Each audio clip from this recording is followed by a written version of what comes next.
मेरठ सौरभ हत्याकांड के बाद नीले ड्रम का खौफ लोगों में इस तरीके से हावी हो गया है कि इसके वजह से लोग एफआईआर तक करने पे उतर गए।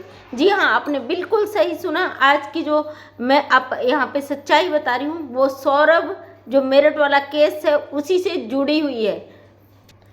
जिस तरीके से पुरुषों के ऊपर अपराध बढ़ते जा रहे हैं वो कहीं ना कहीं ये साबित कर रहे हैं कि महिलाओं का खौफ हद से ज़्यादा फैल गया है। यानी कि महिला अपने अधिकारों का दुरुपयोग करते हुए, कानून को तोड़ते हुए अपराधों को अंजाम दे रही है।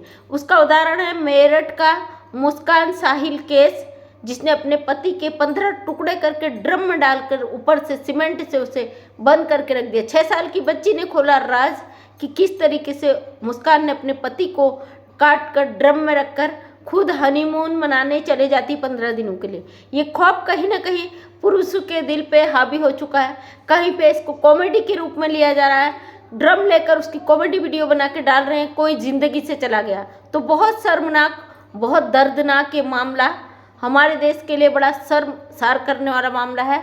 मुस्कान ने जो कांड किया उसको देखकर लोग उसको कॉमेडी के रूप में ले रहे हैं। इस तरीके से किसी का कहानी को, किसी के हकीकत को, दर्द को आप मजाक में बिल्कुल भी न लें। यह हादसा किसी के भी साथ हो सकता है। इंसान के दिमाग में कब कौन सा जहर पल रहा है किसी को नहीं पता। यही मामला देखते हुए एक पत्नी ने, मैं अभी एक न्यूज़ देख रही थी उसमें देखा कि एक पत्नी ने गुस्से में अपने पति को दे डाली ड्रम में काट कर डालने की धमकी। तो पति सीधे थाने चले गया और पति ने पत्नी के खिलाफ एफआईआर लिखवा दी। भाई खौफ है, इतने बड़े हादसे हो जा रहे हैं। जो एक बंदा प्यार करता था, विदेश में कमा रहा था, अपनी बीवी की अय्याशियों को पूरा कर रहा था, लेकिन उस महिला ने पति की गैर मौजूदगी में एक नया आशिक बना लिया, उसके साथ रंगरलियां मनाई, उसके साथ तमाम उन रिश्तों को तार तार करती हुई सारे सरमोहया भूल कर वो अपनी हर हद पार करती निकल गई। और पति जब घर आया तो उसका अंजाम आप सबके सामने में है।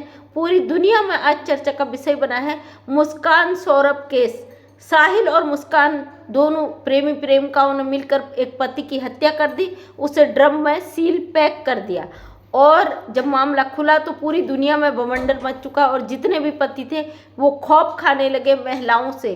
क्योंकि अभी पहले के समय में महिलाएं प्रताड़ित होती थी, आज का समय में पति प्रताड़ित हो रहे ऐसे मामलों से। बड़े दुख का विषय है, बड़े शर्मसार कर देने वाली घटना है। और उससे भी ज़्यादा शर्मसार करने वाली है ऐसे मुजरिमों को बचाने वाले। और सौरभ मुस्कान केस में फिर से एक बार एपी सिंह जी कूद गए हैं, आपने देखा होगा उनके बयान सामने आए हैं। बहुत शर्मसार है क्योंकि ये हमेशा अपराधियों के ही मामले को लड़ते हैं, जो हाईलाइट मामला होता है वहीं पर कूदते हैं।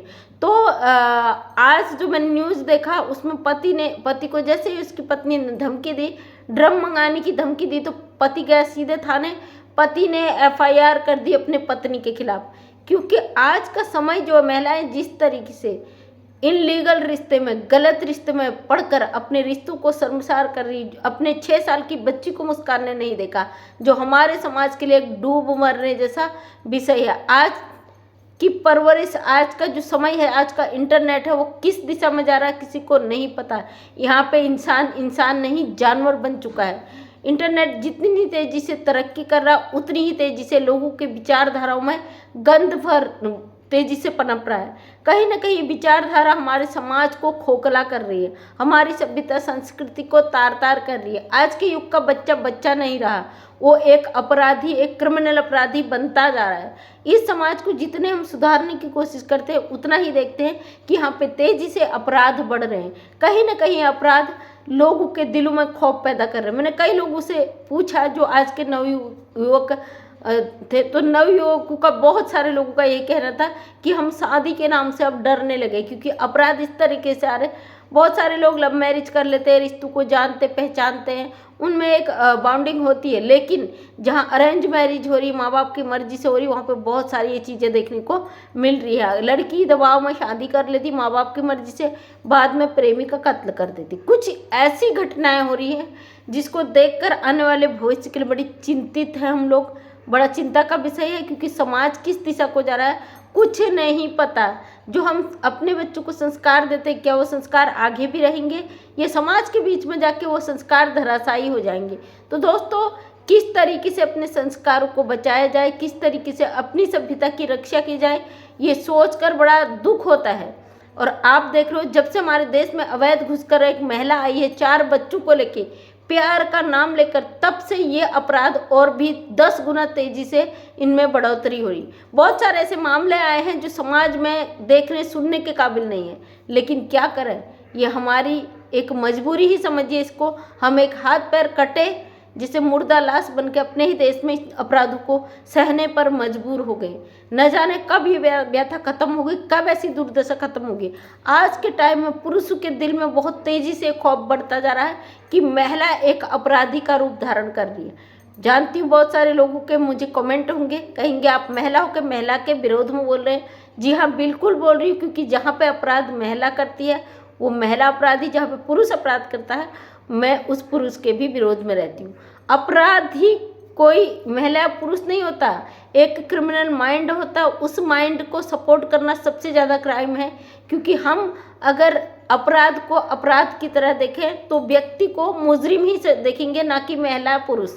जानती हूँ महिलाओं के लिए हम हमेशा आवाज़ उठाते हैं, लेकिन आज के दौर पे जो इस तरीके की घटनाएं देख रही है, ये घटनाएं हमें टूटने पर मजबूर कर रही है, हमें सोचने पर मजबूर कर रही है। तो दोस्तों, समाज की एक गिरती दशा को देख के मनोदशा बहुत ज़्यादा डाउन हो रहा है।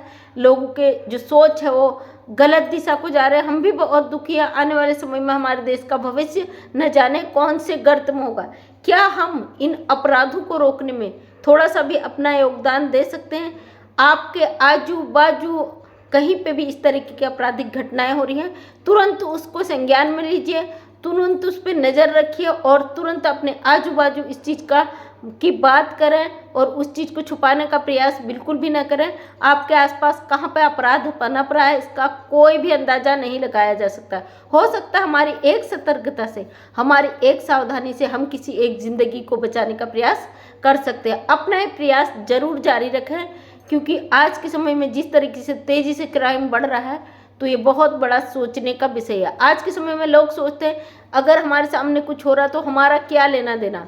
ऐसा बिल्कुल भी न सोचिए। हो सकता है ये अपराध हमारे खुद के साथ हो रहा है, हमारे अपनों के साथ हो रहा है। आज हम किसी की ज़िंदगी को बचाने में, किसी को आगाह करने में थोड़ा सा भी अपनी भागीदारी निभा सकते हैं, तो कल के दिन परमात्मा वो भागीदारी हमारे साथ, हमारे अपनों के साथ ज़रूर निभाएगा। हाँ, और खतरे से हमेशा सावधान रहें, सतर्क रहें, अपने आजू बाजू लोगों को सतर्क करने का प्रयास करें। बहुत दुखी हूँ आज की समय की इन घटनाओं से, और क्या कर सकते हैं, हम रोक भी नहीं सकते, क्योंकि ये अपराध इस तरीके से बढ़ रहे हैं जैसे नदी का तेज प्रवाह टूटकर एक बाढ़ का रूप ले लेता है और उसे रोकना बहुत मुश्किल हो जाता है। इस तरीके से ही ये क्राइम बढ़ रहे हैं हमारे देश में। कहते हैं ना कि अब कलयुग आ चुका है और कलयुग का अंत का समय आ गया। कलयुग तो आ चुका है, न जाने अंत कब होगा कुछ नहीं पता, लेकिन फिर भी अपनी सावधानी, अपनी सतर्कता बनाए रखना बहुत ज़रूरी है। तो सभी लोग अपना अपना ध्यान रखिए, ऐसी स्थिति से बचने का प्रयास करें। मैं मंजू विश्वकर्मा हल्द्वानी उत्तराखंड एक समाज सेविका हूँ।